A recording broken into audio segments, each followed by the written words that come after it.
All right, Samuel, please make Ms. Belinda Omino co-host, please. Thank you. I didn't hear you. Dr. Jacob, I did not hear you. Okay, make Belinda Omino co-host. She is our speaker today. Thank you. Belinda, just yeah, she's on the call now.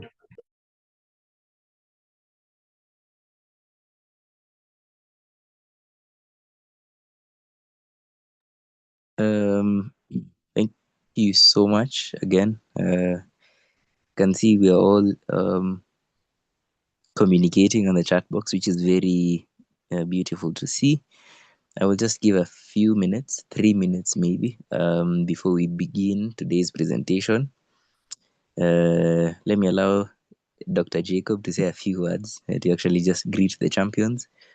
And yes, Dr. Jacob. All right, thank you, Bram, and good evening, everyone. Welcome to the second module of our training. Last week was very impactful, and I hope every one of us took time to reflect on some of the things we learned. Today, we are also it's going to be another powerful and insightful session, and I wish you all the best. Please pay attention and take the attendance very seriously area to move to the next phase of the project. So please take the attendance, the pre-test and post-test very seriously, and importantly, take the training very seriously. And we wish you all the very best in the training. Thank you very much. Over to you, Brown. Thank you so much, Dr. Jacob. I'm also taking this opportunity to invite our team lead, Yusuf. Please just say a word of hello.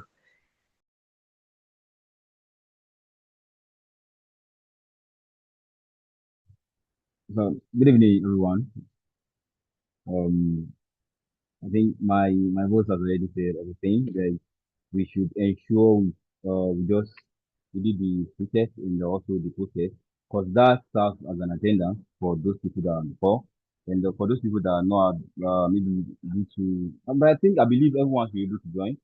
Since our room actually can encompass 100 people, but for those people that are going to be joining through the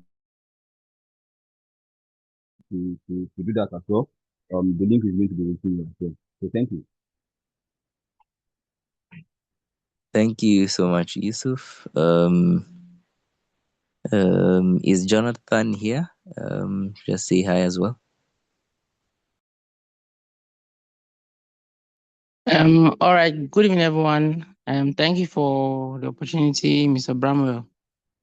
I would just want to add to what both the team lead and coach said for us to take this thing very seriously.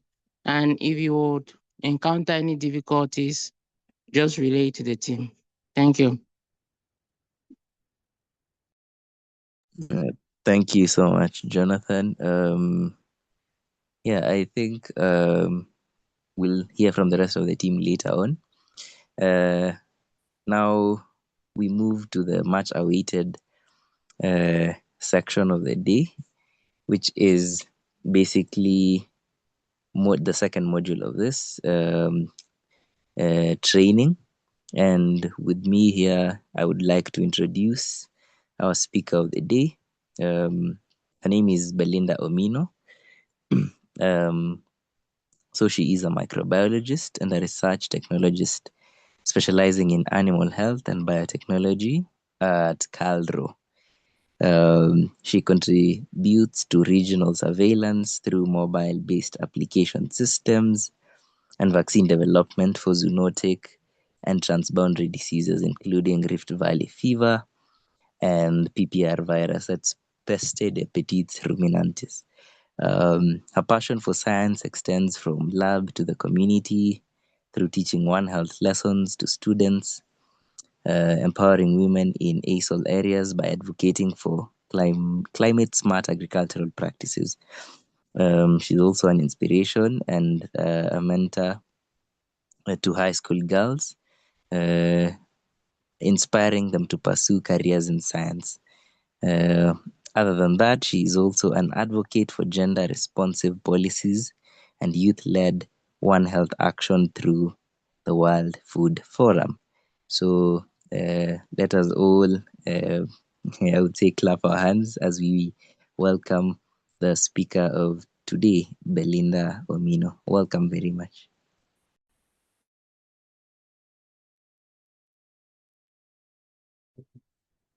Hello, everyone. Thank you, Bramwell, for the elaborate introduction. As Bramwell had said, my name is Belinda Umino. Apart from the many introductions Bramwell has said I do, I'm also currently a student, a master's student, pursuing Masters in Global One Health from the Tropical of Institute Medicine in Belgium in collaboration with the University of Pretoria. So feel free, this is a very interactive session. I don't want to be talking most of the time. I also want to hear from you guys. I created a Mentimeter, but I'm thinking we use the Mentimeter later after the presentation.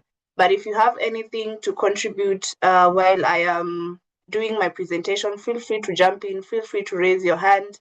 And yes, let's make this as interactive as possible. So I will share my screen. Just give me a minute.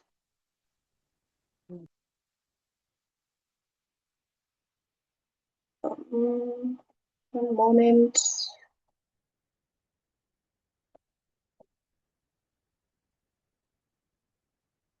Okay.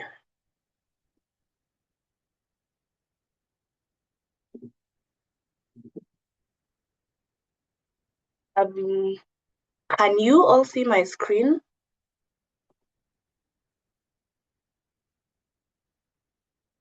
Yes, we can.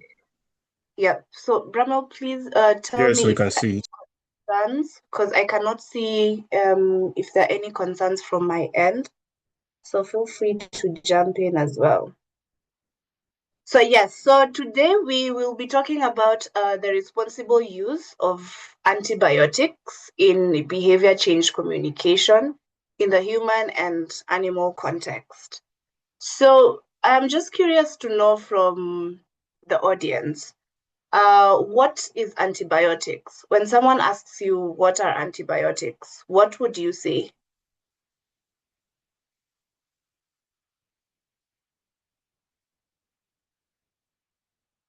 You can just raise your hand and respond. Bramel, please help me because I can't see if anyone is raising their hand up. Yes, Pius. Okay, good evening. I'm Pius Oichuagara from Nigeria. So from my own end, antibiotics are medications or drugs that have been set aside for the treatment of bacterial related infections or diseases. Thank you. Thank you, Pius. That's a very good definition. Simon, do you want to go next? Yes, good evening, everyone. I'm Ba Simon from Nigeria. Antibiotics refers to therapeutic agents that inhibit they inhibit the growth of bacterial organisms or they kill them. Thank you, Simon. You are right. They are therapeutic agents that inhibit. I can see Eunice has her hand up. Eunice, you can go.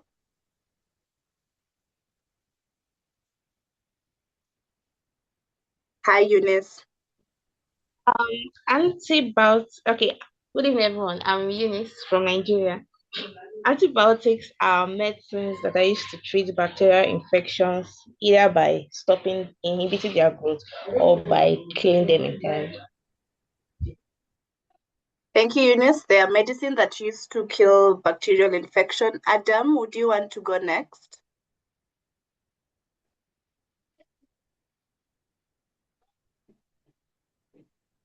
Adam, can you hear me? Oh, okay. So Geoffrey, would you want to go next? Hello. Hi. Hi.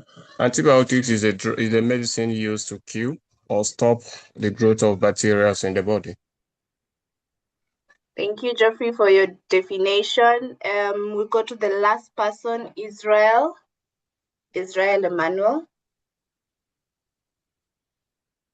Okay, good evening, everyone. Sorry. Can I be heard? Good evening. Yes. Yes, Okay. good evening. So, antibiotics are medicines used to treat infections caused by bacteria. So, they either kill bacteria or stop them from multiplying in the body. Yeah. Yes, Geoffrey. They either kill or inhibit the growth of bacteria. So I have heard you guys saying it's a medication, it's a drug used to kill bacterial infection. But I just want to ask you guys, so if it's is it just bacteria or all the microorganisms? Because there are antibiotics and there is an antibacterial. So when you say antibiotics, it's a drug against any microorganism. And when we are saying microorganism, this entails viruses, this entails bacteria, this also entails fungi. So when we say antibiotics, it's broad. It encompasses all the microorganisms. But when we say antibacterial, so antibacterial are drugs precisely that are manufactured against bacteria. So what are antibiotics? They are substances that are made with the intention to kill or inhibit growth. And these drugs are usually used in both human and veterinary settings. And basically, they're used to kill bacteria. So when we say antibacterial, we are specific to bacterial infection. And we are focusing on bacterial infections because bacteria have evolved, they have mutated over time, and they are starting to show resistance against these antibacterials that were manufactured against them. So yes, so now we have the definition of antibiotics. And so yes, we want to understand antibiotic resistance or antimicrobial resistance. So if I could hear from the crowd, what is your understanding of antimicrobial resistance? Anyone who would want to share? We just do this. Yes, Simon. Yes, hello, can you hear me? Yes, we can hear you, Simon. Go ahead. Okay, antibacterial resistance. Antibiotics resistance refers to a situation where the microorganisms, which are usually sensitive to these antibiotics, become insensitive to them, making infections difficult to treat. I think that's the simple definition I have here.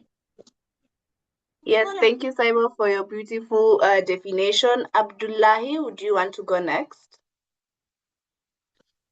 All right, Ma. Thank you, Ma. Good evening, everyone.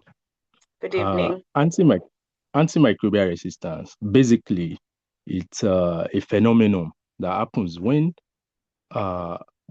drugs that were used to kill bacteria before or microbes before refuse to kill them. That is, the microbes are now they are no more responding to those drugs. Thank you, Ma. Thank you, Abdullahi, for the elaborate explanation. Pius, would you want to go next? Yes, thank you. The name is Pius. Pious, sorry, pious. Thank you. From my own end, microbial resistance is a scenario where when the use of antibiotics over time become unyielding or without effect as a result of some factors. Thank you. Thank you, Pius, for your definition. I hope I have pronounced it right this time. Israel, would you want to go next?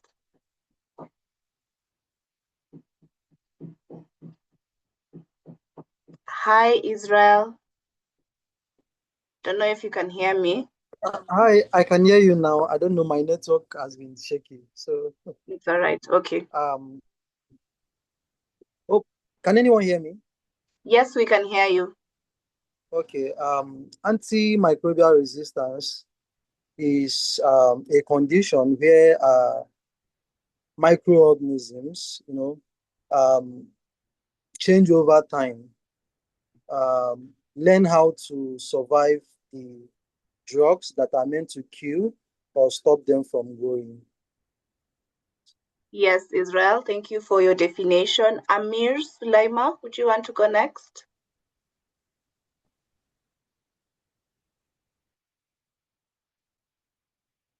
Amir?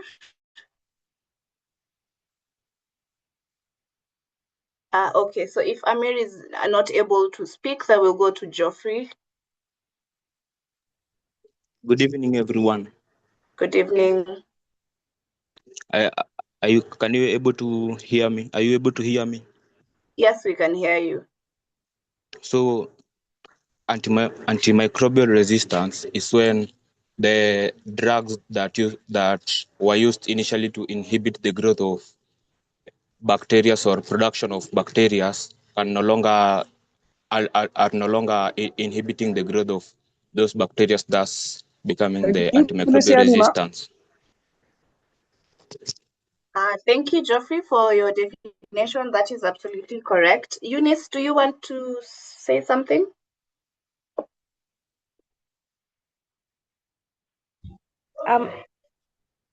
Antimicrobial resistance is when microbes develop resistance to the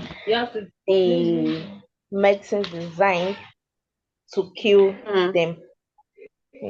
Yes. Yes, Eunice, you are correct. So thank you everyone for, yes, so Paul Ola, you wanted to say something? I don't want to leave anyone out. Paul, would you want to say something? Yes. Yes. Good afternoon, ma. Good afternoon, everybody. Good afternoon. Yes, antimicrobial resistance is a situation whereby antimicrobials become resistant to the drugs that they were formerly susceptible. It's a situation whereby the microbes are now resistant to the drugs that they were formerly susceptible to. Thank you.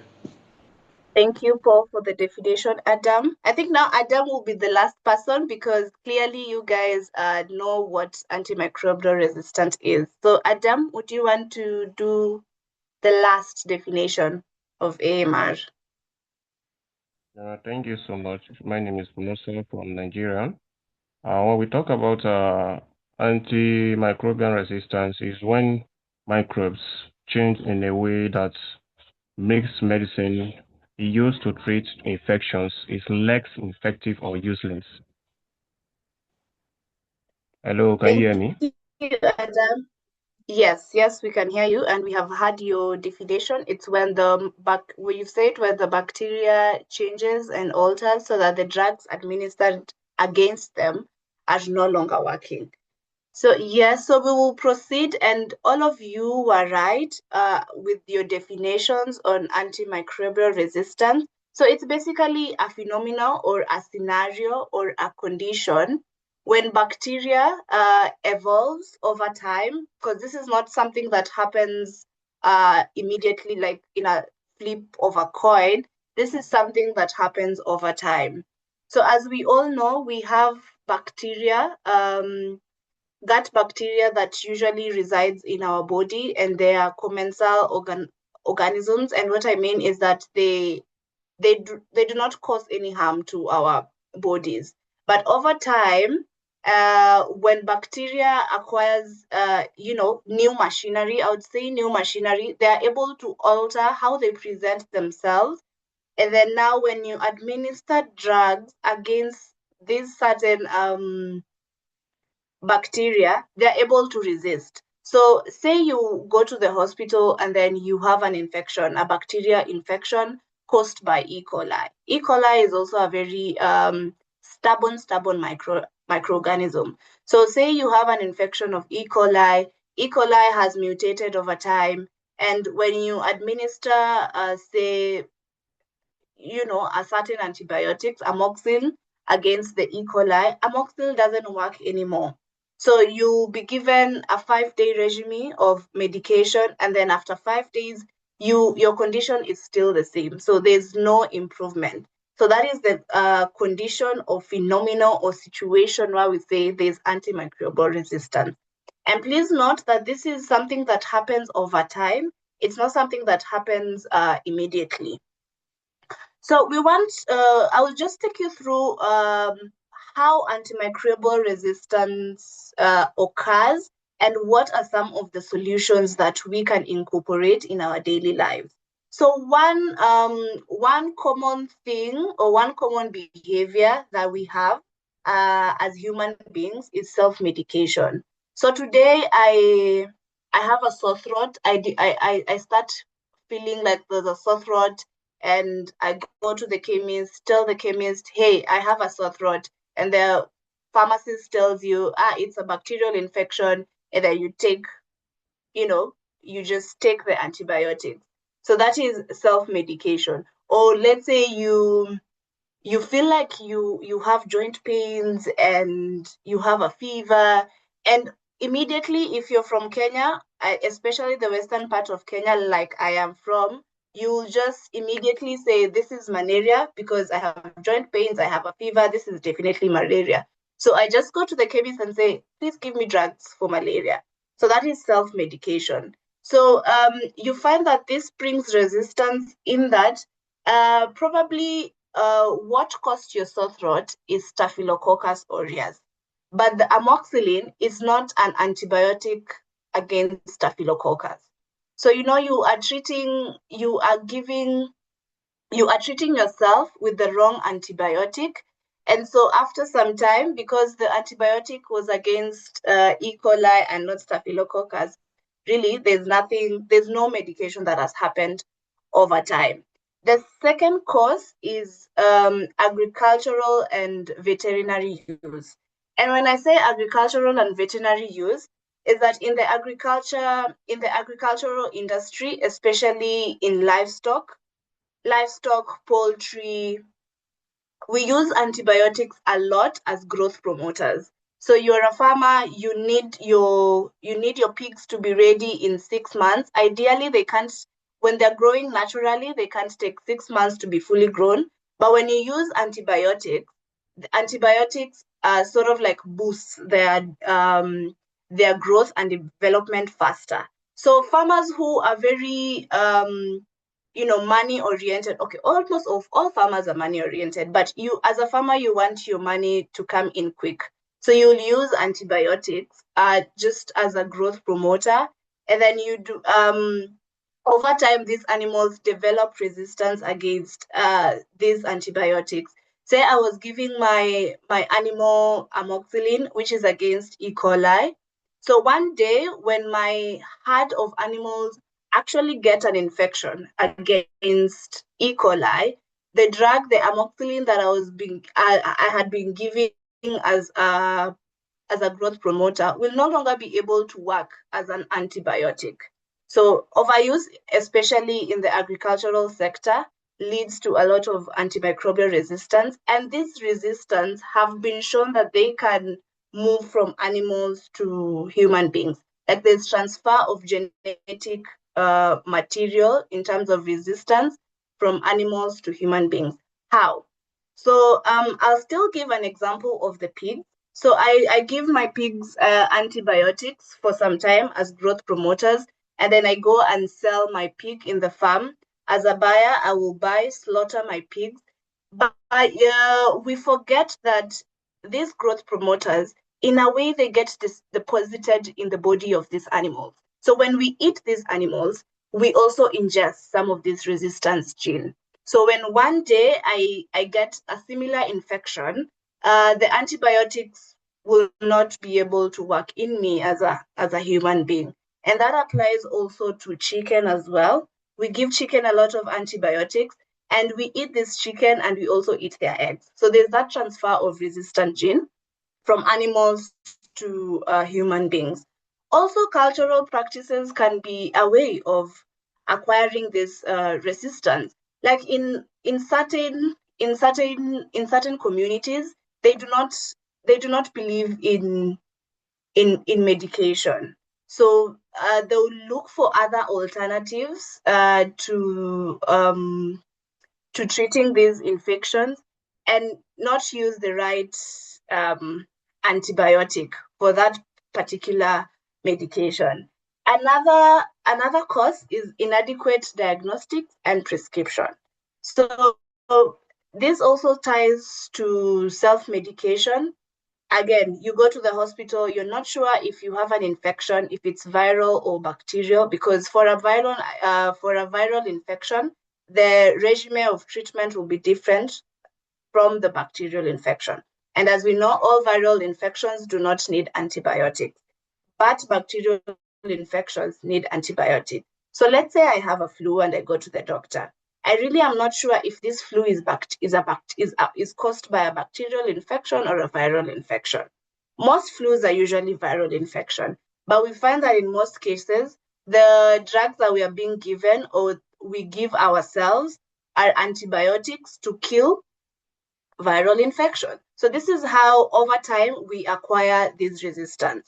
So what are some of the solutions that we can do to ensure that we change some of these behavioral practices that we have acquired? One is education. Education goes hand in hand with increasing awareness. So when we are more educated, like we know that when I get sick, going to the pharmacy and self-medicating myself is not good. When you go to the doctor, you have to inquire, okay, I have an infection. Is it viral or is it bacterial? So when we are more informed, we are able to make more informed decisions, and we are now also able to reduce the rate at which we take antibiotics, majorly for things that we are not supposed to do. Another thing is motivation. So I think people really need to, I will not say motivation, because when you're sick, that is enough motivation to take you to the hospital. But I think we really need to also continue just talking to people to ensure that whenever you feel sick, you go to the doctor and you don't just get to the pharmacy. It's like a shortcut. But you go to the doctor, the right channel. So the doctor tells you you have a viral infection or you have a bacterial infection. So this is what you should do. And we also need to have regular support. And this also, this is particular in the human medicine side. Like doctors and healthcare professionals should be on the front in educating people and just increasing awareness. So when you see more health professionals in our community take up this initiative, it actually reinstates the importance to the community. I hope we are all together. So what are some of the challenges that we experience? So I term this one health challenge because as humans, animals, and the environment, we are all interconnected. So human beings, we eat some of these animals or products from these animals, and we also interact largely with our environment. So that's where the One Health concept comes from. And from my previous slide, I also say that we can acquire resistant genes from these animal products into us as human beings. So as I had said, antibiotics are often used in veterinary medicine as growth promoters. So consistent use of antibiotics as growth promoters in animals, lead to resistance in these animals, such that when now these animals are infected later in future, they've already acquired resistance, and these antibiotics are no longer working. So how does also the environment come in? So there's the environmental seepage. I'm going to give an example of poultry, the pig. So I'm giving my pigs growth promoters, and these pigs, they have to defecate. I don't know if that's how they pronounce it. Defecate. Yes, they have to do that. And when they do that, it goes to the environment. And say when it rains, some of this waste material are through runoff, they're transported to maybe groundwater or the water bodies that we have around. And if we have a water body that even human beings are drinking, are using, that's how we can acquire some of this resistance. Also, the runoff the surface runoff from one farm can go to another farm. So that's also that's how the One Health there's that One Health interconnections. So what are some of the barriers to responsible use of antibiotics? There's lack of knowledge. Like when you take a case of COVID-19 and you take a case of antimicrobial resistance, antimicrobial resistance is a pandemic. It's already a pandemic, but we call it a silent pandemic because we are not seeing people die. Compared to COVID, it was in the news each and every time. Certain number of people have died because of COVID, this. So, people were actually more aware that COVID is actually a very deadly disease. And these are certain measures that we are supposed to take so that we don't contract COVID-19. But when you see the response towards COVID and the response towards yes? Hello? Can you guys hear me?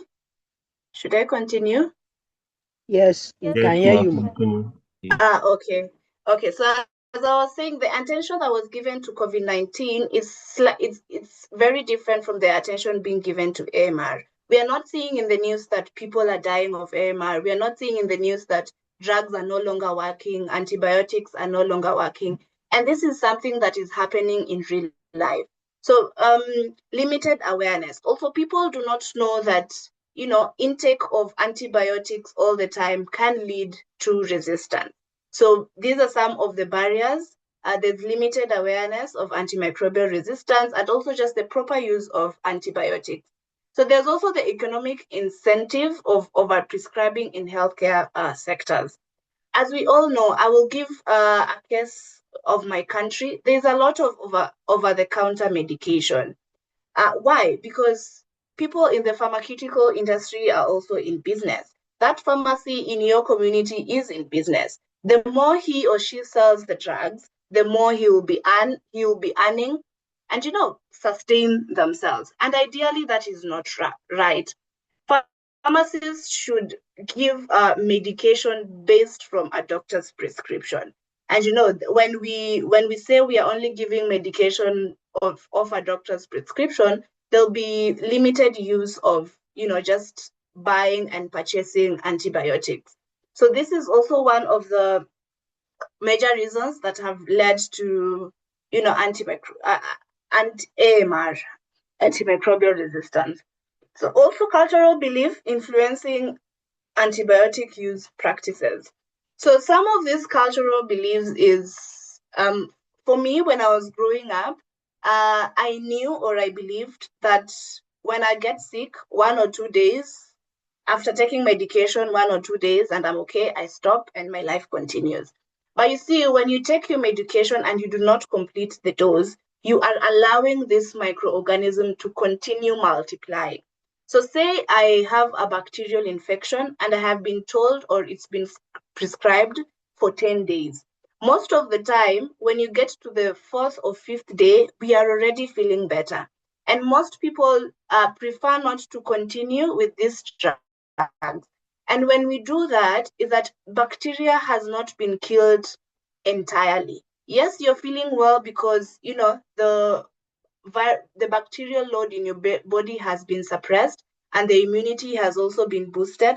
That's why you're feeling much better. But in reality, the bacteria in your body has not been completely erased. So when you take 5 days instead of the 10 days, when you stop after the 5 days, some bacteria have been killed, but not all bacteria have been killed. So when you stop it at 5 days, you're giving room for the remaining bacteria that had remained in your body to multiply. And then when that happens over time, you'll get that you will continue having the same infection over and over again. So it's advisable that when your doctor tells you 10 days, please do the 10 days, because that's when you're completely sure that you have eradicated the microorganism. So what are some of the effective strategies that we can employ to just change some of the behavioral practices that we have in terms of use of antibiotics? One is community engagement. And we need to involve our communities. Like, for example, where you come from, in your village or in your town area or in your urban area, how can we talk to people in our communities about antimicrobial resistance and the responsible use of antibiotics? Because not everyone understands antimicrobial resistance. If I go to my non-scientific audience and tell them antimicrobial resistance, they'll be looking at you like, what are you saying? So we have to engage the community in some of these practices. We have to show them stories of what is happening. And it is through this community engagement and education. So we educate as we reach out to people. And then mass media, as I had said, given the example of COVID-19, mass media, we also the role that the media, social media platforms, the news, the impact that had in preventing more COVID-19 cases. So we need to also advocate for some of these issues to be aired out to the public more frequently, more often, so that people can know that this is actually serious. And policy, the last is also policy regulations. And this comes in some of the practices that we are seeing, to curtail some of the practices we are seeing. We need to push for policies that, ban or prevent the over-the-counter medication. Like, we have policies that are put in place so that chemists or pharmacists are not allowed to give out any sort of antibiotic without the doctor's prescription. So we need to also work hand in hand with our health officials to push some of these policies so that to prevent further use of antibiotics.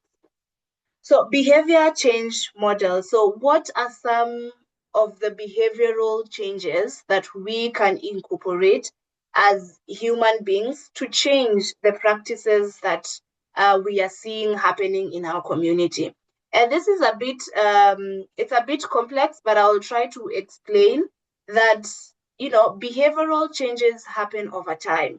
It's not something that will happen. Hello. Hi.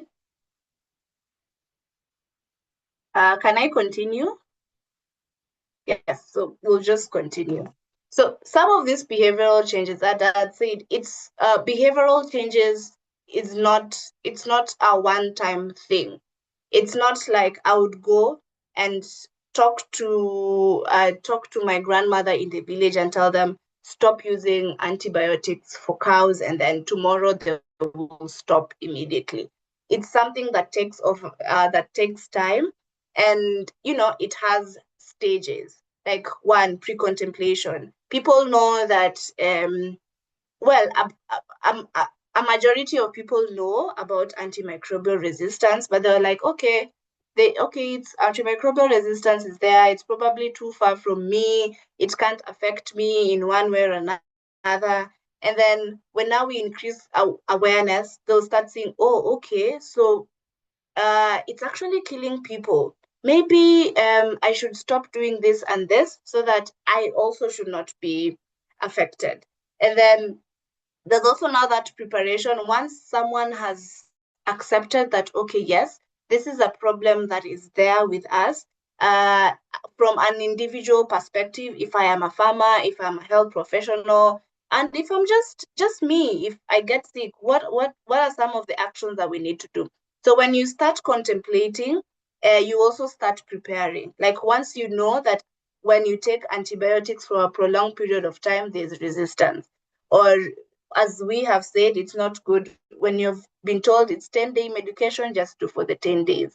So if you're more informed, you'll now be saying, okay, I've not been on my regimen for the complete days. Let me try and, see what happens if I complete the dose in 10 days. So you're now preparing yourself to, to combat antimicrobial resistance scenario. And then now action. The final word is action. And when you start practicing these things, over time, you'll start seeing the benefits of avoiding excessive antimicrobial use. And this is something that doesn't happen once, as I had said. You have to maintain these habits.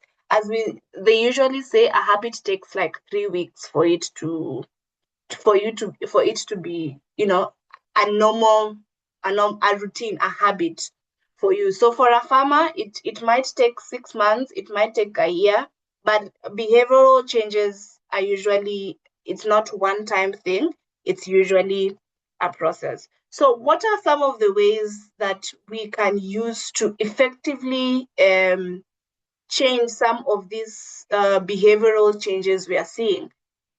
Because we are in the age of social media, digital platforms are the way to go. When we have a poster, as we have seen here, posters and reference and printing materials, or even just online. When we see, because usually November is the AMR week, in the month of December, in the month of November, it's usually the AMR week. So in that AMR week, we can be using posters to just reach out to everyone or as many people as we can, and these posters should just educate, like stop antibiotic use. These are some of the things that should do, just small pictures and wordings to so that people can be able to see more of these things and it affects their behavior over time. And then there's also the teach back method, and this is mostly used with health professionals. So if I am a health professional and a patient has been admitted for, a bacterial infection, I should be able to educate my patient that we've been given antibiotics, it's supposed to go for this amount of days, and this is why we are giving you for this amount of days, and you should not stop, and this is the reason you should not stop. So after giving such a directive, it's important that if you're a health professional, you ask your patient, please teach me why you've been given the drug for 5 days, and why can you not stop after 3 days, and what happens when you stop. So when we do this teach back kind of thing, we assure as health professionals that our patients are going to do the right thing, because now we know they are informed. And then when we talk about farmers in the agricultural sector, the incentives. So if I am telling my grandmother in the village to stop using antibiotics as a growth promoter, I am supposed to give him or her a solution. You don't just go there and say, stop giving antibiotics, and you're not giving them a solution. And so one of the viable solutions to stop antibiotic use as growth promoters is encouraging better hygiene in farms, and also promoting vaccination. Because when we vaccinate most of our animals, we are preventing most of these diseases. So it's a better way of preventing excessive use of antibiotics in the agricultural sector. And as I also said, using printed materials such as posters and leaflets to promote, to increase awareness, to educate people, and to also just, promote the responsible use of some of these tools. So what are the best practices that we should use for messaging? We need to use clear and simple language, as it is very essential for getting our message out there. For example, if I go in my village, and I say, there's antimicrobial resistance, stop using antibiotics. We are not sure everyone understands, one, what antibiotics are, two, what antimicrobial resistance is. So if as a young champion or as an AMR champion, we need to simplify our language, because not everyone is a scientist, not everyone is a medical health professional, not everyone understands antimicrobial resistance as it is, what it means. So we need to find ways of simplifying this language. And I'm very interested to hear from you guys. How would you describe antimicrobial resistance to a non-scientific audience? This is a response I am curious to see on your in the chat. How would you describe antimicrobial resistance to a layman who is not a scientist, who, say your younger brother who is still in primary, or someone who is not a scientist? How would you tell them what antimicrobial resistance is? What words would you use? So, and then also another good example. So I'll be waiting to see the responses on the chat, and then I'll be able to respond to that later. But we can continue and using the social math. When you say, when you want to describe the effects AMR is having in our continent as a whole, when you say 1.2 million deaths, someone might not see how grave the situation is. But when you use an example of malaria or HIV, because malaria and HIV, especially in sub-Saharan Africa, these are two major diseases that have been stubborn. So when you use an example of diseases, people are accustomed to seeing their effects, then that can drive the point home. So when you say, you know what, AMR, AMR is actually very dangerous. It's even more dangerous than malaria. It's killing people more than malaria has killed, or it's killing people more than HIV has killed people. So when you use such example where people can relate to what they have seen, they might actually see the gravity of the situation. And then human interest story. And this is something I am really, really advocating for, that we need more people to come forward and just speak about some of the experiences they had. When you went to the hospital and you had a serious bacterial infection or a superbug, as they say, and you developed resistance. Why? When we hear most of these stories, people actually relate to them, and they actually start saying, oh, okay, so this is actually serious. And when we talk about human interest stories, there's a book that I have been reading about phage therapy. So it's about a woman who is an epidemiologist and her husband who is a psychologist. So they go for a trip in Egypt, and the husband somehow acquires a superbug or an infection. And when he acquired that infection, there was no antibiotic in the world that could kill that particular microorganism. It's called Acinetobacter baumannii. So at that time, there was no possible antibiotic that could kill the Acinetobacter, and it was deeply engorged in the pancreas. So, there are also various factors when you want to target a microorganism inside the organ. And so this woman, as an epidemiologist, just gives a story of her experience, of her husband's experience, and how they managed to, counter Acinetobacter. So when people hear such kind of stories, they are able to see, okay, the gravity of the situation, and they'll be also more precautious. Then the last one is the microbiota concept. So an example, when you go to a mother or a caregiver, and then you tell them, stop using antibiotics. Antibiotics will bring resistance. But this antibiotic to this mother is the only possible way her child can be cured from that particular disease. So how we frame this concept also informs how your target audience will respond to it. So when you say fighting resistance, a mother might not understand what fighting resistance is. But when you say protecting your family's health bacteria, then that's more like it from a mother's perspective. So how we frame this microbiological concept also matters to the audience. So how can we get involved as young champion in antimicrobial resistance space, in public health space, is promoting awareness in our communities. I believe when we promote awareness, our communities are more educated. And when we are more educated, we are able to make more informed decisions. And also we can engage and support some local initiatives. You do not have to do something big. Where 2 or 3 are gathered, there's a good cause in that. So you can have casual conversations, and when you observe misuse of some of these drugs, just address it there and there in a good way. And that's some of the ways that we can get involved from the community, because it's all about changing the perception. An example is my sister. She tends to use antibiotics a lot, and when I try to educate her, she usually tells me, but there's no one dying. She says that phrase a lot, there's no one dying. And that actually reinforces the need to increase awareness, because she's not seeing people in the news dying of antimicrobial resistance. So she's not seeing why I am making this such a big issue.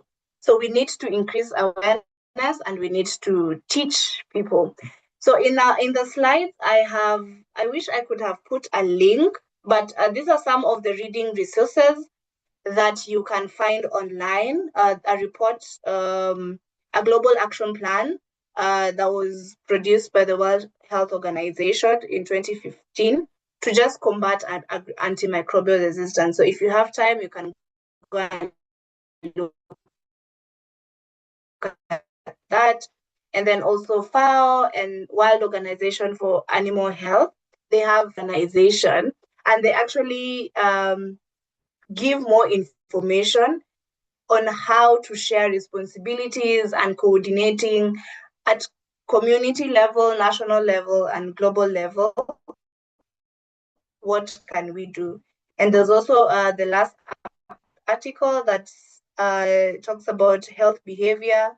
Why would people take antibiotics from a health perspective? That is not recommended. So I can share some of these links to Jacob so that you can have access to them. And so thank you so much for your time. Thank you for listening to me. I am welcoming any questions, and if you want to contact me regarding anything, this is my email. You can always drop me an email and I'll be able to help. So thank you so much, guys, for listening, and thank you for your time. And I'm opening the room for questions. Thank you so much, Belinda, for the very wonderful presentation. Yes, as she said, the floor is open for questions. I think I will be taking note of the questions in the group chat. In the meantime, if you have a question and you want to vocalize it, just raise your hand and shoot your question.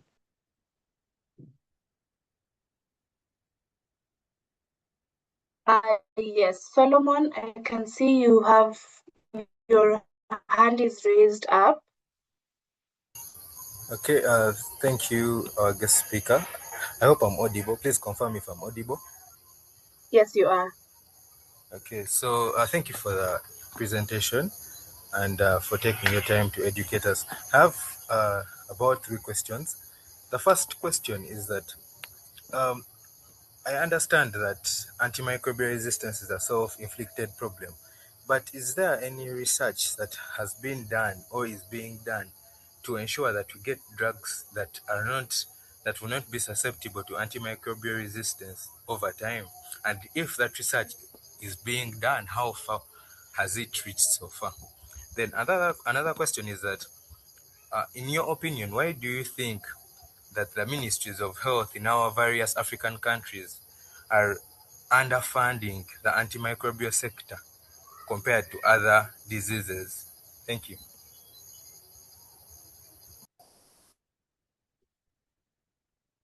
Thank you, Solomon, for your questions. I'm just noting them down, and I'll be able to answer all of them at a go. But if I see they're also too much, I'll answer as we go. So thank you. I have taken note of the two questions.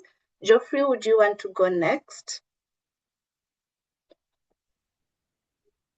Thank you very much. Am I audible? Yes, you are. So mine is just a clarification. Yes. Because in my community, I'm doing some advocacy works against antimicrobial resistance, and Yes. now when you go in a specific homestead and you tell them about the antimicrobial resistance, some of these people, they are learned to a certain extent, and now they tell you, if I'm cooking my meat, let's use the example for the pig. If I'm cooking taking the drugs, having the meat that is already containing the bacteria in them, but I cook them well and kill the bacteria in it. How will I be susceptible to the antimicrobial resistance? Is that a myth, or it is correct?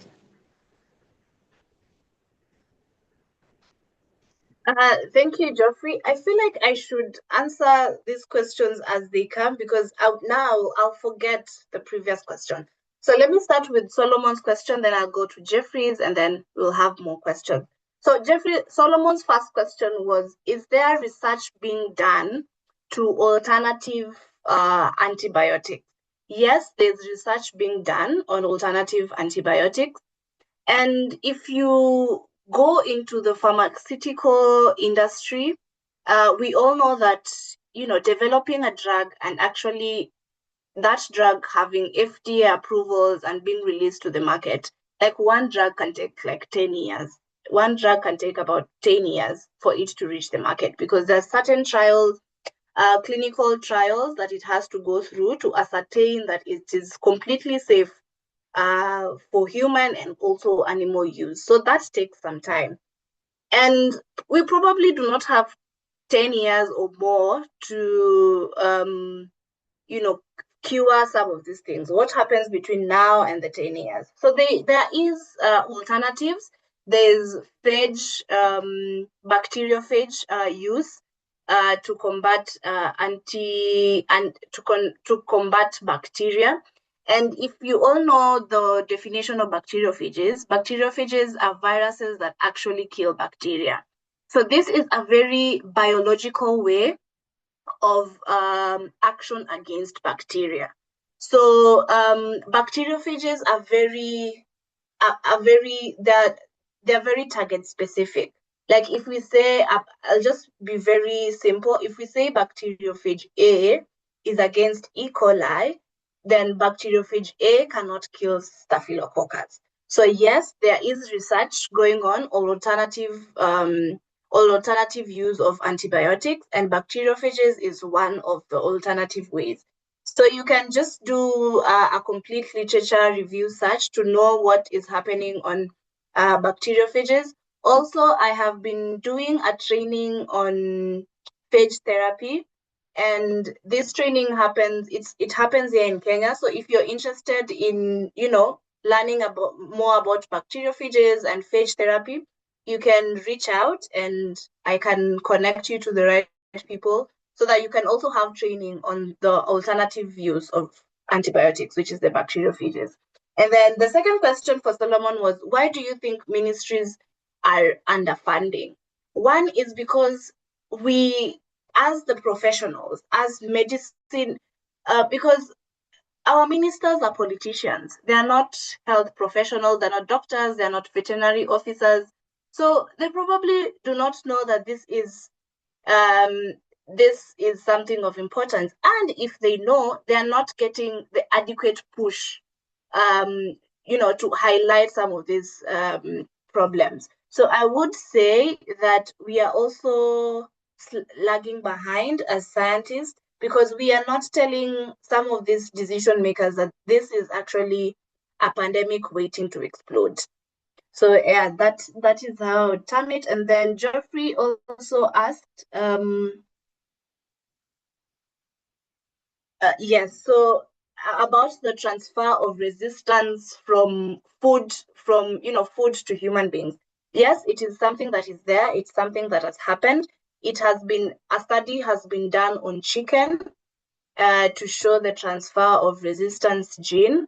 So you can actually get some of these resistant genes when you ingest some of these animals that antibiotics was used on them as growth promoters.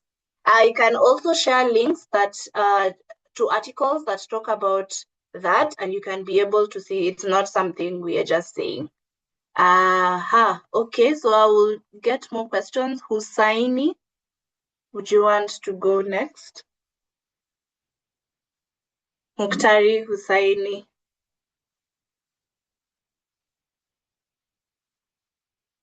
Hello. I'm hearing you. Thank you for Okay. this wonderful session.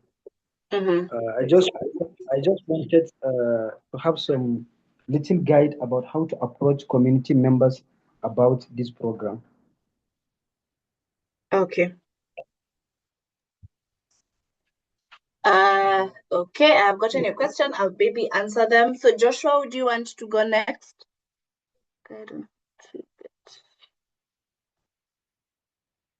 Joshua?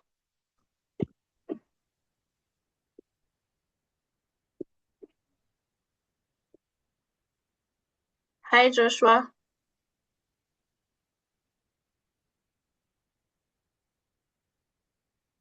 Hi, Joshua.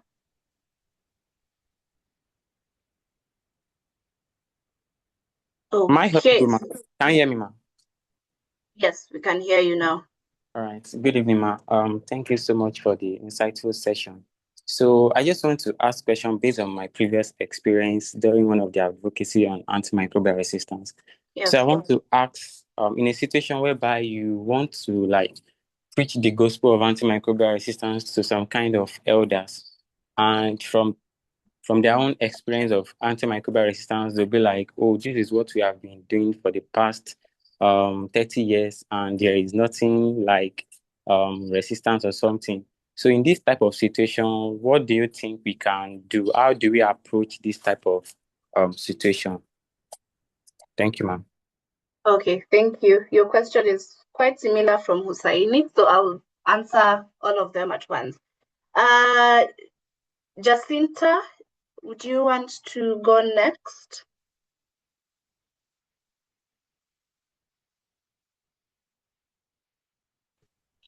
Yeah, good evening. I hope I'm audible enough.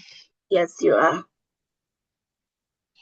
So my question is that how does direct contact with animals predispose humans to AMR? Now, I understand that disease can move from humans to animals, but then the resistance, how would it affect people who interact with animals on a daily basis? Thank you. Thank you, Jacinta, for your question. Alfred, would you want to go next? I'll take Alfred's question, then I'll answer all of them. Good evening, everyone. I hope I'm audible enough. Doctor, I would like your insights on in Kenya, there's a lot of traditional medication being used. I don't know if there is any relationship between that and AMR. Thank you.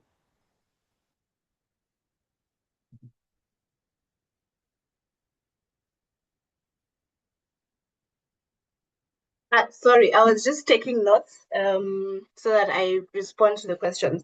So Hussaini asked, how do we get community members engaged. And community, when we talk about community engagement, it comes in very many forms. You know, you can do it as a group, like say we are young champions from the Vigil Connect, and we want to go to a certain community and just raise awareness. So that's one way to do it. And also another way to do it, which for me, I do it a lot, especially in my One Health advocacy effort. It's something I'm very passionate about. So I identify. So like currently I am teaching One Health to my community, and my first target is schools. So I have an agreement with different schools that every Monday, Wednesday, and Friday, before the lesson starts, we engage children on One Health. So we teach them, and they get to know what One Health is, and also raising awareness on One Health. So that is also another strategy. You can start with the people in your family. And for me also, I do it with my family members. I discourage the use of, self-medication, over-the-counter drugs. They even know that they cannot take antibiotics when I'm around, because I will, it will not, there will not be peace. So if you have funds, then you can organize and have a strategy of going to a particular community and just raising awareness. But also as an AMR champion, you can start it with whatever you have. Like you can start it with your own family, and then you go to your village, and then you can also talk to some of the community elders that you have around, educate them. When there are community barazas, you can decide to plug in and just put the AMR agenda in there. So it's just simple ways that you think you can talk to people. And believe me, even if you're staying in a flat and you talk to only the people in your flat, you have raised awareness. You don't need like a huge crowd to create awareness. You start with what you can. I hope that explains your answer. And also there was a question on communities saying that we've had this problem and nothing has been happening. So why are we supposed to take your advice? As I had said earlier, AMR, antimicrobial resistance, is a silent pandemic, and the media attention that is being given is very minimal compared to COVID-19. And by the time there will be, a lot of awareness on AMR, a lot of us will be resistant to some of this medication. And I think that will be too late. So when you approaching these things, it's good to acknowledge, because they're right. They have been using it and nothing has been happening. And you see, when we're talking about antimicrobial resistance, it's not something that happens overnight. It takes time. So as antimicrobial resistance takes time, also convincing these people will take time. It's not like it's not like something you go talk to them today and then that will cause a behavior change. It's something you have to do. You have to work with them over time. Even my family, like an example of my sister, it's a discussion that we've been doing, just talking to her about irresponsible use of antibiotics. Now she understands. And now, even when her daughter was sick previously, she was like, I've gone to the doctor, I've not gone to the pharmacy today. I've just decided to do a full screen so that I know and I understand. And I was able to talk her through and tell her, if it's a viral infection, then please don't get antibiotics. If you've been told it's a bacterial infection, then you can get antibiotics. So, this is something that takes time, and it's important to acknowledge that, yes, their concern is valid, but this is something that will probably erupt, and you'll start seeing the changes when it's already too late.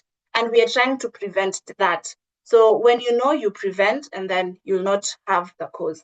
I hope that explains your question. And then there's also a question from, I believe it was Alfred. He asked about use of traditional medication. I also forgot to highlight this, that yes, use of traditional medication is now, scientists are beginning to look at alternative ways to kill bacteria using traditional medicine. Remember, these chemicals that we use, the primary product or the primary source is, traditional herbs. So research is also being done on the use of traditional medication. And I also got an offer to search some of the viable traditional herbs we can use as an alternative to antibiotics. So as we are using phage therapy, herbal medicine is also a very viable solution. And I would also encourage that we go back to the use of traditional medication, because before we had antibiotics, we used to use traditional herbs and they used to work. So why can't we just go back there and start? So yes, use of traditional medication is also a viable option. And then the last question asked by Jacinta was, how does direct contact predispose you as a human being to some of these resistance genes? So one example that I had given in the presentation is the environmental seepage. For example, you have your pigs, you have your chicken, you have your cows, and you've been feeding them antibiotics as growth promoters. So definitely you will use some of their feces as manure. And when you use them as manure, you will use it on your farm. And the resistant genes are also with the manure. So when you use it on your plants, the resistant genes, remember, they're not just resistant genes flowing around. They're resistant genes in bacteria. So when bacteria moves from the manure to the plant also acquires the resistant gene. And when it acquires the resistance gene, you will, say if it's a vegetable, you will eat the vegetable and then it will be transferred to you. Another way is also water. When some of these runoffs happen and then manure is swept with it, the human waste, animal waste is swept with it, and then at the nearby, there's a water reservoir where I'm using the village as a context. There's a water reservoir or a river where everyone fetches water for drinking, water for washing, and all that.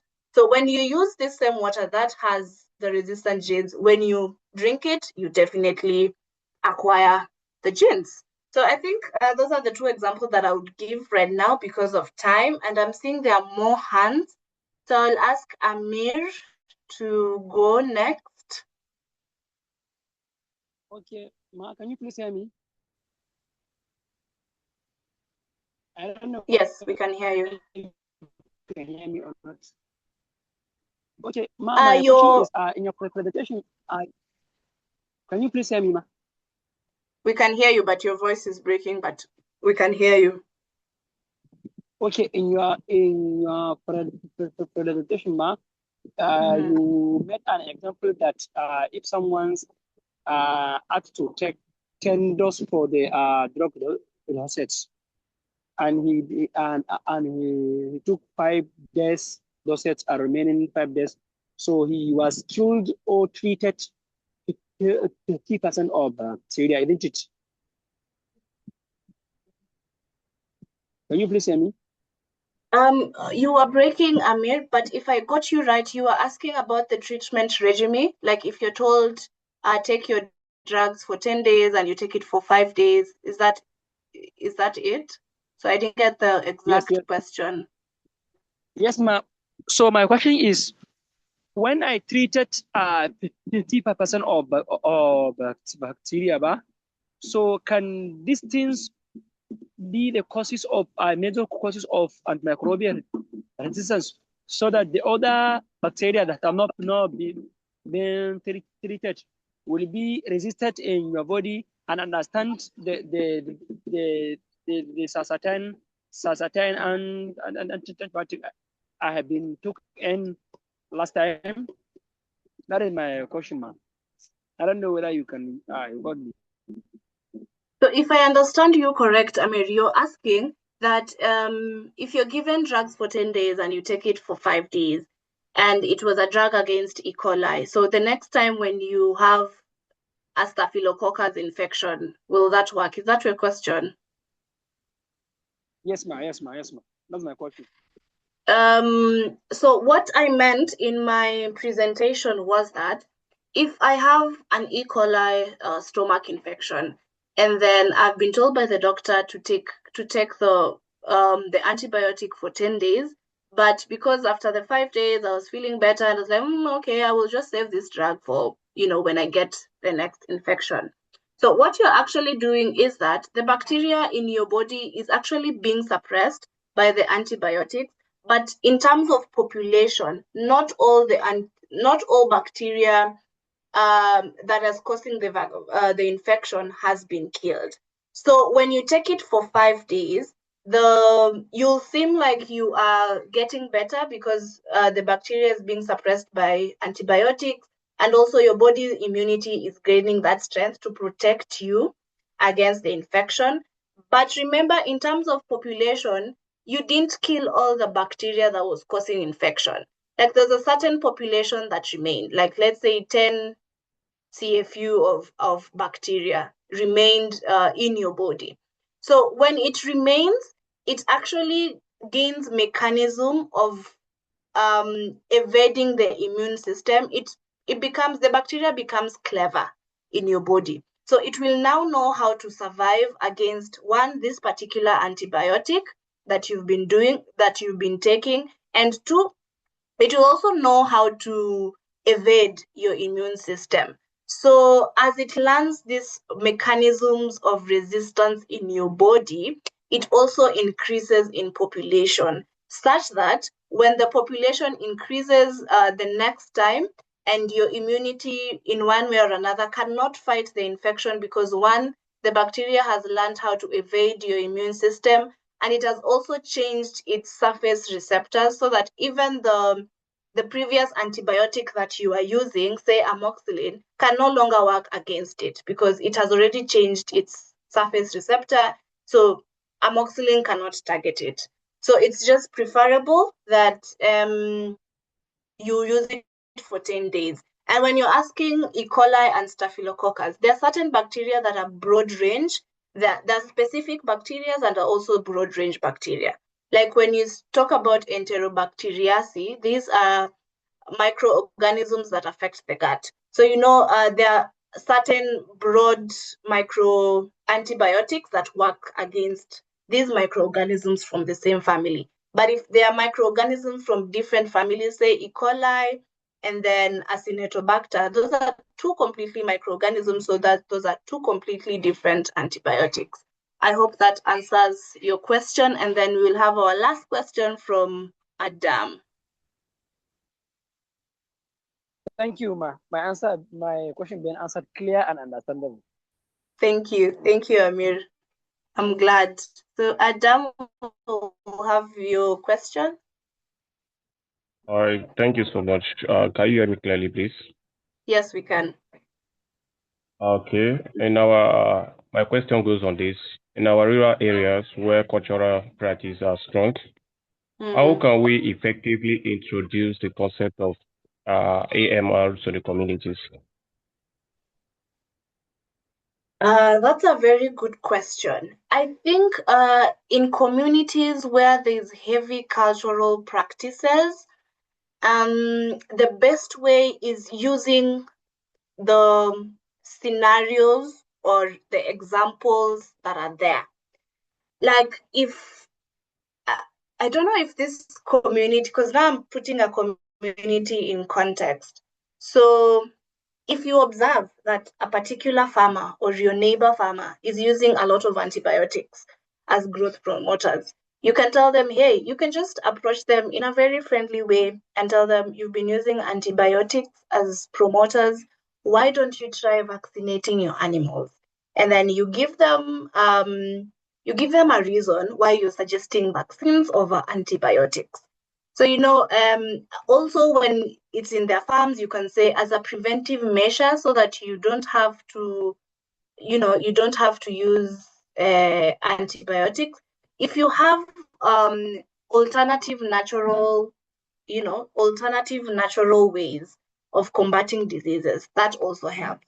So I really think this is a context-specific scenario But I would advise, based on what you're observing in your community, you can tailor your response, you can tailor your education context based on what is happening in the community. That's how I would put it. All right, thank you so much. The reason why I asked the question is in a scenario whereby when you see a community, they are strongly like believe on their own ABBA uses. So going to them and introduce AMR to them will be like, what is this one saying, and so on, something like that. It will be very hard for them to like believe immediately that okay, this is what, because it's a place where they don't even aware of what this is, how this thing is going to affect them, and so on, something like that. And you come and be introducing to them that okay, this is AMR, this and that, something like that, and they are not aware of anything like what is antibiotics. It is difficult for them to understand. So going to them and introduce AMR to them it will sound somehow to them that in a sense that they will be feeling like what is this one saying and so on like that. That is why I asked the question, that how are we going to make use of how can we introduce these AMRs to them? Because in some spaces, according to my own experience, I think it will be better when someone wants to introduce a topic or a project like this to them. It will be on a base of seeing what they are familiar with in that what is it called area. For example, now instead of going directly to the AMR and said this is what AMR is all about, I think it will be better for us to like firstly introduce what they are familiar with on that area before going through this topic of AMR. I think it will be better in that way. I don't know if I'm making a point there. Yes, you are making a very, very valid point. And that's why I said, behavioral changes is not something that happens all at once. It's something that takes time. So you don't expect that when you go to a community today, by tomorrow, they will stop all those practices. Because these are practices that they've been doing for some time, and to them, it's been working. So behavioral changes take time, and you should also give it time. And also, as you explained, as I said earlier, you use an example of something someone can relate to. So if it's a farmer with chicken and pigs, you use that context. You can't start using information that is borrowed or information that is not tailored to that community. So yes, Adam, you are correct. I am still seeing two hands. So Israel, you want to go next? Okay, thank you so much, ma'am. Thank you so much. I appreciate your this session. So I have a question, and my question is: in most of our rural villages, some women or some persons do not have the resources to. Please, can I be heard? Yes, we can hear you. Okay. To always go to the hospital or the nearest clinic when they are sick. So because they have been given an antibiotic the last time they visited a clinic or a pharmacy, so they feel that whenever they have such symptoms, they can always use it. And most of them believe that an English medicine should be more effective than their traditional medicine. So bringing the message of AMR to them, uh, how do we okay, is it okay to redirect these people to the use of their traditional medications pending when they are able to go to the hospital, like when there is an issue and it requires an maybe let me say a, a need for an urgent treatment, is it okay to redirect them to the use of traditional medication that works, that they know that they have been using before? So pending when they are able to get to the hospital to be diagnosed properly, instead of just going to a roadside chemist shop asking for antibiotics. And most times when they go to this chemist shop and complain, these people also give them antibiotics with, without the knowledge of AMR. Yeah. Thank you, Israel, for your question. Yes, I do agree. I do agree with the use of traditional medication, because if we are talking about people who are living in the rural communities, they actually know a lot about these herbal medicines and what they are used for. So depending on the urgency, because in some situations it's a do or die situation, and maybe herbal medication will not, give an immediate expected result. So I think it depends. If you're sure that this type of herbal medicine works against this kind of disease, then yes, by all means, use the traditional herb. But I am also not saying use of antibiotics is bad, but misuse of the antibiotic is bad. Like if you have a genuine bacterial infection and you are diagnosed with a bacterial infection and you're told take this drug for 10 days and you actually take it for 10 days, that is responsible use of antibiotics, because one, you've gone to the doctor, two, you've been diagnosed with a bacterial infection, three, you have actually followed the prescription dutifully. So we are not saying that use of antibiotics is bad, but irresponsible use is bad. It's the irresponsible use that causes the antimicrobial resistance. But if you also know or have ways of treating certain kind of illnesses using herbal medication, by all means. Yes, Israel. Okay, thank you so much. Why I raised it is because I understand that I understand and also encourage responsible use of antibiotics. But the reason is most of these clinics were being handled by people who did not go to a medical school. They are not nurses. They just learned how to buy and sell drugs.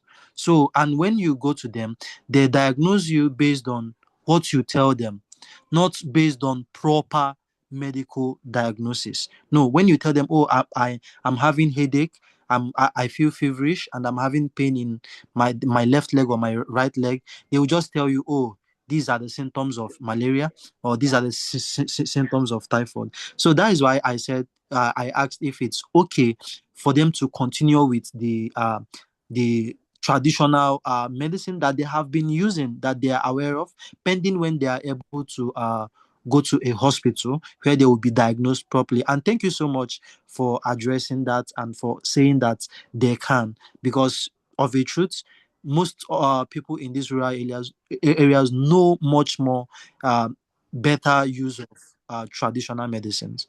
Thank you so much.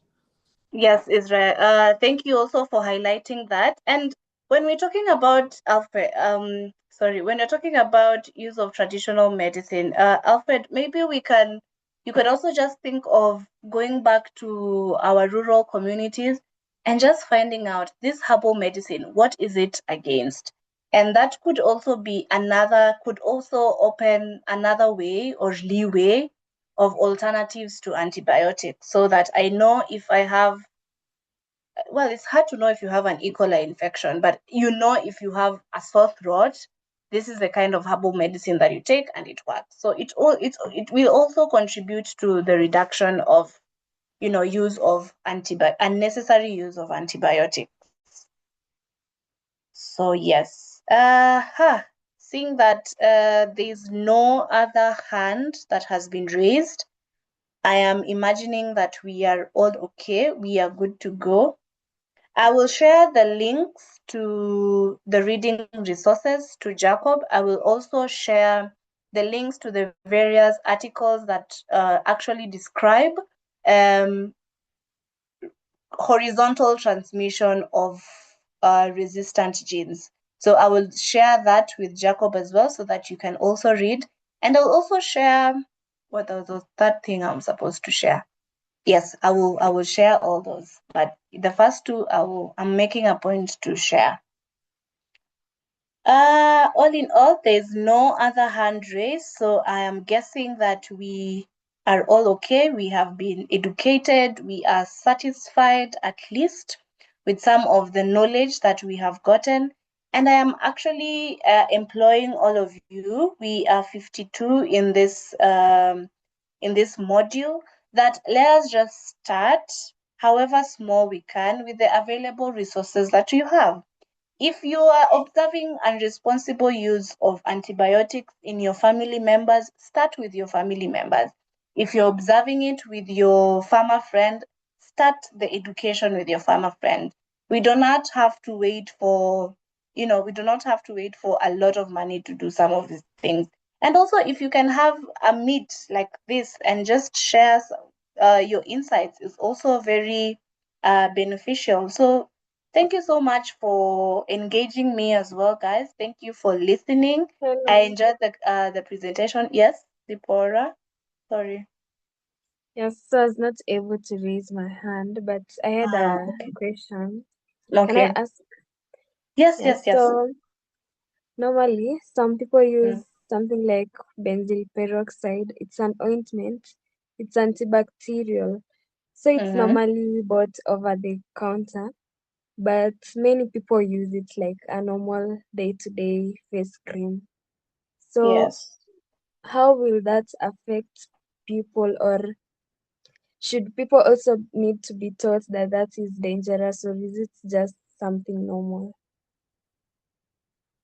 That's a very interesting question. But I think we need to educate everyone that unless it is prescribed, so if it's for skin infection, unless it's prescribed by a dermatologist, please avoid.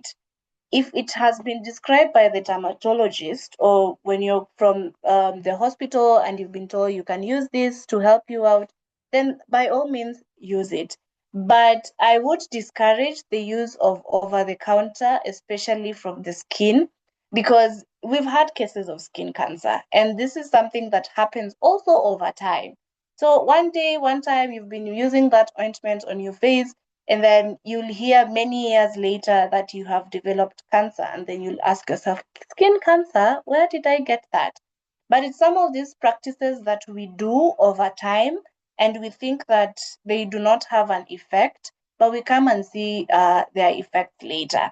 So I would suggest that if it is not prescribed by a doctor, whether it's an ointment, whether it's oil, whatever it is, if it's not prescribed by a doctor, please refrain from using it. I hope that answers the question, Zipporah. Yes, thank you very much. You're welcome. Yes, since I am seeing there's no other question, there's no other hands raised, I will end my presentation and our discussion here. And thank you so much for your time. Thank you for listening. I am looking forward to more engagement with you guys. And yes, thank you. I'm handing it over to Jacob or Bramwell. Thank you so much, Belinda. This has been very, very insightful, and I am really grateful to actually be part and parcel of this. And I am pretty sure that all of us are actually resonating with my sentiments, and we're looking forward to further engagements, even as we continue to make this world a safer place in terms of antimicrobial resistance. Thank you so much. I believe we have all learned and adequately been equipped to now strengthen our engagements and interactions with the communities, as well as our own selves, just a point to note, we have a post-test form that's in the chat, which is different from the pre-test one. It's not an exam as well. You just ask all champions to please take their time to respond to the post-test. The post-test link. Check if it's working. If it's working, just respond to it as soon as you see it. It is mandatory for all champions. So make sure you go to the chat section, look at the link that has been shared by Dr. Jacob, and complete it before you before you leave this conversation. Other than that, I would also want to thank each one of you who's made time to be here today. I know it's Sunday evening, and it is actually a great commitment and sacrifice for all of you across all time zones to have made it here successfully. So, and to thank you so much for your participation and your time. Let's continue making our world a safer place. So, unless I have forgotten something, Dr. Jacob?